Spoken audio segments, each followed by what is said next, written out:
From this to this.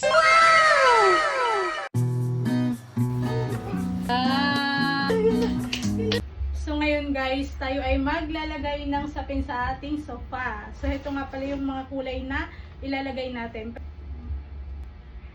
Ang ganda ng tela niya, Canadian nga pala siya, kaya hindi talaga to guys kukupas kapag nilabahan natin.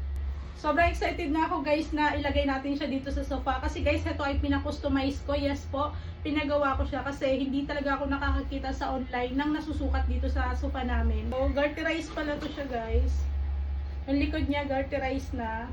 Tapos meron siyang pa-beadings. Beadings ba yung tawag doon? Hindi ko alam kung tawag doon. Basta ganyan, no? Meron siyang pa-design sa ilalim.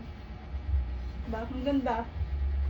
Stripe nga pala yung napili ko. Tapos gusto ko mga ganitong kulay lang.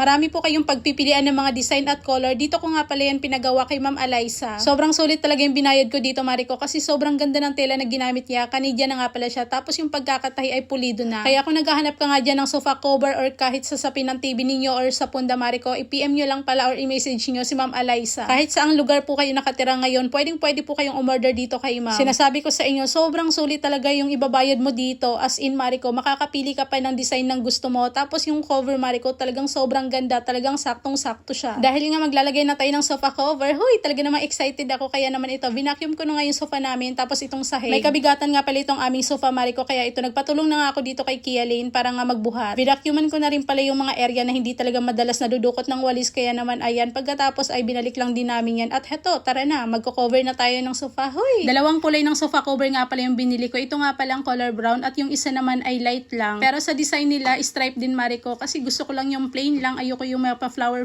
yung mga ganitong design lang, bet na bet ko. Pero kung ayaw nyo naman ng mga ganitong design, marami kayong pagpipilian, Mariko, i-message nyo lang si Ma'am Eliza. Sobrang ganda talaga, tingnan nyo naman, saktong-sakto talaga yung cover dito sa aming sofa. Pagkatapos namin dun sa isa, dito naman ako, Mariko, sa may kabilang side. Dito talaga ako nahihirapan hanapan ng sofa cover kasi meron lang siya, Marikong, isang sandalan, tapos hindi talaga makuha ng seller yung gusto ko. Kaya buti na lang talaga at nakita ko nga ito si Ma'am Eliza, grabe no, sinabi ko lang sa kanya, Mariko, yung ganito ganyan, pero tingnan nyo, napaka-perfect nga ng pagkakagawa. Sobrang ganda talaga, napaka-aesthetic lalo ng bahay ko dahil nga dito sa kulay na pinag-order ko. Hoy! Pero kung nagandahan ka dito sa brown, Mariko, dito ka talaga sobrang magagandahan. Kahit na ako, sobrang gandang-ganda talaga ako dito sa stripe natin na light color lang. Alam nyo ba, hindi ko na yan tinanggal ngayon ha. Yan na yung pinaka-sofa cover namin ngayon. Hindi ko na muna yan nilabahan kaya talaga namang excited ang kumari ninyo. Hoy! Ang galing nga kasi yung kulay na napili ko, bumagay din talaga siya dito, Mariko, sa ating pa-carpet and aesthetic na house. Hoy! Grabe, walang halong biro. Sobrang ganda talaga ng sofa cover na to, Mariko. Kaya naman kung gusto nyo rin ito, naku, wag na kayong magpahuli pa, i-message nyo na si Ma'am Eliza. Malinis lang tingnan yung bahay namin, napakaliwalas lalo dahil nga dito sa sofa cover. Legit talaga yung kilig ng mga nanay no kapag merong bagong gamit sa bahay. Huy!